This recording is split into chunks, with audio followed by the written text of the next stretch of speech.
Hello friends, welcome back to the channel. तो कैसे हैं आप सब? आप सभी का स्वागत है एक बार फिर से एक न्यू वीडियो में। इस वीडियो में मैं आपको जापान वीज़ा की इन्फॉर्मेशन देने वाला हूं। देखिए, बहुत सारे ट्रैवलर्स के क्वेश्चन थे जो लोग ट्रैवल करना चाहते हैं जापान के लिए कि जापान का टूरिज़्म कब तक ओपन हो जाएगा। देखिए, उन्होंने ओपन तो काफ़ी टाइम पहले कर दिया था, बट टूरिज़्म के लिए ओपन नहीं था, लेकिन अब टूरिज़्म के लिए भी ओपन हो चुका है। तो ये इंडिया से आप वीज़ा इसका कैसे अप्लाई कर सकते हैं, और ये सभी मैं इसमें कवर अप करने वाला हूँ। पहले जापान ने अपने वो वीज़ाज़ ओपन किए थे, बट वो वीज़ा सिर्फ वो वहाँ पे बिज़नेस के लिए, बिज़नेस पर्सन्स के लिए थे जो वहाँ पे अपना जिनका बिज़नेस है तो उनके लिए उन्होंने ओपन किया था। लेकिन अब टूरिज़्म के लिए भी ओपन हो चुके हैं। तो कुछ रिस्ट्रिक्शंस ज़रूर हैं, पर वो रिस्ट्रिक्शंस इतनी ज़्यादा भी नहीं है कि आप उनको कंप्लीट ना कर पाएँ। तो मैं इसमें सब कुछ अब एक्सप्लेन कर दूँगा। तो चलिए स्टार्ट करते हैं। तो देखिए, चलो पहले बात कर लेते हैं डॉक्यूमेंट्स की। देखिए, डॉक्यूमेंट बेसिक से डॉक्यूमेंट हैं। पहले तो आपका पासपोर्ट, जिसकी वैलिडिटी 6 मंथ्स की होनी चाहिए।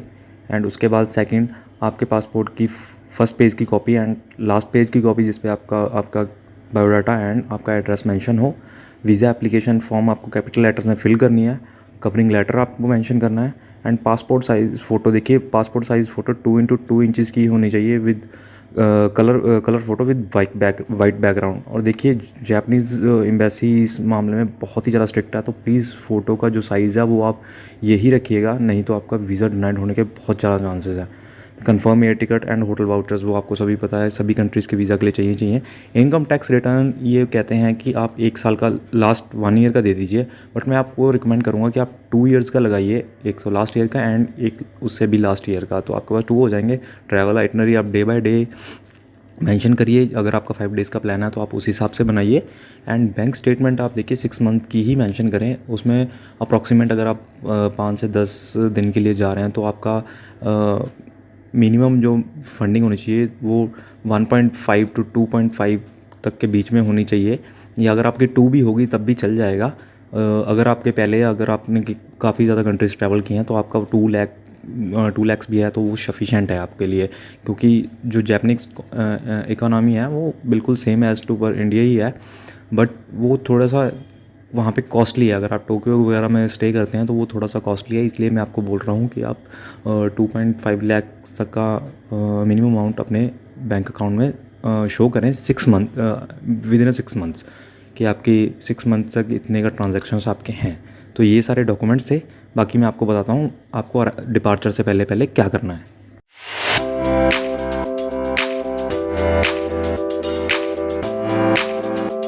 तो देखिए, ये सभी डॉक्यूमेंट्स हैं जो आपको जापान वीज़ा के लिए चाहिए होंगे।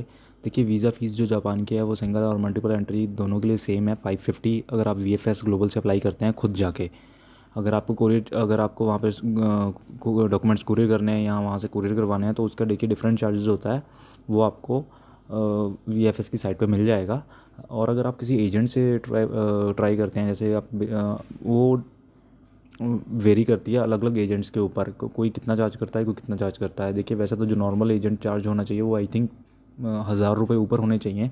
1500 के करीब करीब आपका एजेंट चार्ज करेगा। और देखिए, एम्बेसी 4 से 5 दिन लेती है आपका वीज़ा प्रोसेस करने में।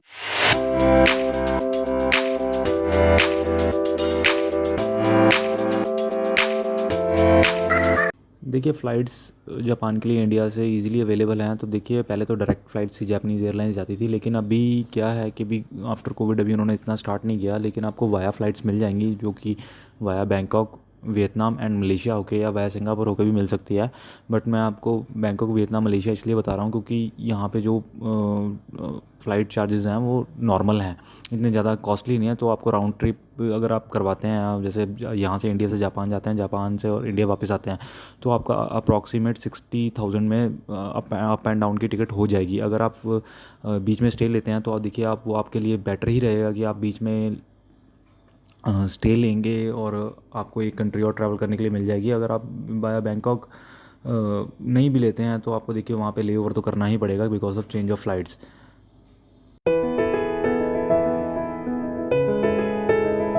तो देखिए, आपको डिपार्चर से पहले क्या करना है।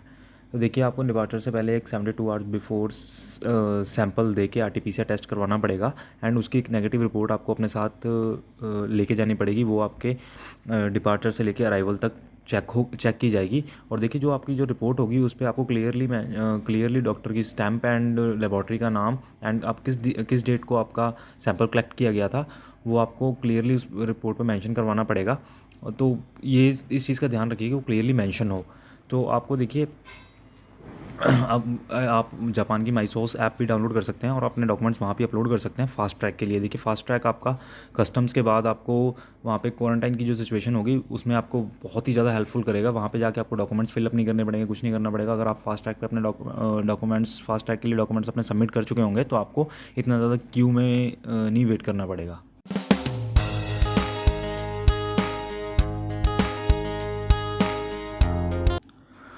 तो देखिए जो फुली वैक्सीनेटेड ट्रैवलर्स हैं जिनके बूस्टर डोज भी लग चुकी है सेकंड डोज के बाद, तो देखिए वो तो क्वारंटाइन से बच जाएंगे। और जो जिनके 2 डोजेज़ ही लगी हैं कोविशील्ड और कोवैक्सिन की, उनको देखिए क्वारंटाइन फेस करना पड़ेगा। लेकिन उसके लिए भी आपको अपना वैक्सीनेशन सर्टिफिकेट की हार्ड कॉपी जिस पे आपका पासपोर्ट नंबर पड़ा हो, तो आप सिर्फ वही आपका वैक्सीनेशन सर्टिफिकेट चलेगा। अगर आप सोचें कि मैं आधार कार्ड वाली ले जाऊंगा, आधार कार्ड वाली नहीं चलेगी, आपका पासपोर्ट नंबर ही वैलिड रहेगा। तो प्लीज़ आप अपने कोविन ऐप से एप्लीकेशन से अपना पासपोर्ट नंबर अपडेट कर लीजिएगा वहाँ पे, अगर आपने अभी तक अपडेट नहीं किया है तो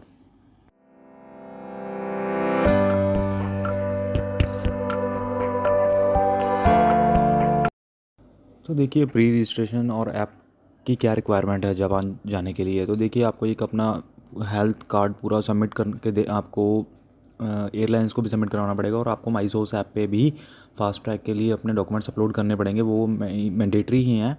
और देखिए अगर आपको माईसोस पे आपको अपने जो क्वारंटाइन के रिगार्डिंग क्वेश्चंस हैं आपको वो भी वहाँ मिल जाएंगे, वो भी आपको अपडेट करने पड़ेंगे। आप माईसोस पे भी अप्लाई कर सकते हैं या पे आप उनकी वेबसाइट पे भी अप्लाई कर सकते हैं। वो उसका वेबसाइट का लिंक मैं वीडियो में भी दे रखा है और मैं आपको डिस्क्रिप्शन में भी शेयर कर दूंगा। तो आप वहाँ से आपका QR कोड जनरेट होगा जिससे आपका जब आप वहाँ पे अराइव करेंगे तो वो आपका QR कोड ही पूछेंगे, जिससे आपकी सारी डिटेल उनके पास आ जाएगी, पहले से ही वहाँ पे अवेलेबल होगी। बट वो आपको QR कोड आपका स्कैन करेंगे, आपको वो शो करना पड़ेगा ऑन आफ्टर कस्टम। और आपको शायद हो सकता है इमिग्रेशन काउंटर पे भी आपको QR कोड आपको शो करना पड़े। तो देखिए ऑन अराइवल आपको क्या करना है। देखिए ऑन अराइवल आपको एक टेस्ट करवाना पड़ेगा अराइव होते ही। उसके बाद आपको जैसे ही आपका सैंपल ले लिया जाएगा, आपको एक 3 डेज़ का गवर्नमेंट अकोमोडेशन पे आपको भेज दिया जाएगा। 3 डेज़ के लिए आप वहाँ पे रहेंगे इन प्रेमिसेस उनके। एंड उसके बाद आपको 3 डेज़ के बाद एक और टेस्ट कंडक्ट करना पड़ेगा। अगर उसका रिज़ल्ट नेगेटिव आता है तो आप जापान में ईज़िली ट्रैवल कर सकते हैं। अगर आप क्वारंटाइन की सर्विस नहीं लेना चाहते आप अपने 3 डेज़ की, तो आप अपने अब मेंशन पे आप जहाँ पे रेजिडेंस है आपका इन जापान में, तो आप वहाँ पे आप खुद को 7 डेज़ के लिए सेल्फ आइसोलेटेड कर सकते हैं। उसके बाद आप फिर ट्रैवल कर सकते हैं। अगर जिनके बूस्टर डोज, जैसे मैंने आपको पहले लगाया, जिनके बूस्टर डोज लग चुकी हैं, तीनों डोजेज़ कम्प्लीटेड हैं, तो वो तो इस क्वारंटाइन से बच जाएंगे।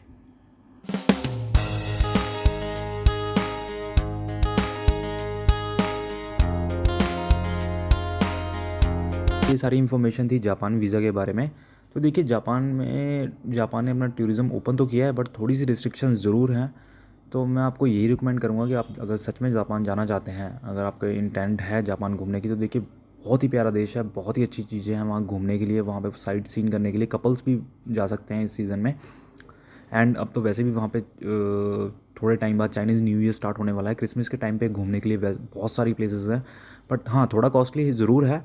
बट मैं आपको ये भी रिकमेंड करूँगा, देखिए आपकी फ़्लाइट तो वैसे ही वाया है, आपको डायरेक्ट फ़्लाइट मिलेंगी नहीं, तो मैं आपको ये रिकमेंड करूँगा कि आप वियतनाम भी वीज़ा ऑन अराइवल है आपके लिए, थाईलैंड भी वीज़ा ऑन अराइवल है, मलेशिया आप थोड़ा सा अवे कर सकते हैं, उस चीज़ को आप छोड़ सकते हैं आप मलेशिया को। पर वियतनाम, अगर वाया वियतनाम आप जाते हैं और वाया बैंकॉक थाईलैंड जाते हैं, तो आप बीच में बैंकॉक 1 या 2 दिन की स्टे ले सकते हैं और वियतनाम भी ले सकते हैं, तो आपकी ट्रैवल हिस्ट्री भी थोड़ी और अच्छी हो जाएगी।